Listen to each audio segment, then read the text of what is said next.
ভাগ্য পরীক্ষা আমি তো ওই প্রাণীতে বড় তো না প্রাণীতে বড় ভাগ্য ভালো থাকবে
ভাই বুঝছি ডাক্তারের কাছে গেলে গিয়া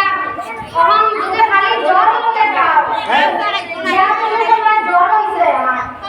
আর কিছু আছে মানে এটাই তো মানে আর কিছু হইয়া তারপর একটা প্রেসক্রিপশন ও তোমার খালি শেষ করতে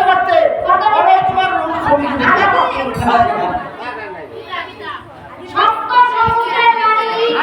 আমার নিকট ঘটনা করি তবে হবে কি আমার ঔষধি সুষা তখন শুনিয়া বলে চন্দ্রদয় আমার যা করলে বর্তমান কোথায় পাবো আমি অজ্ঞাত খবর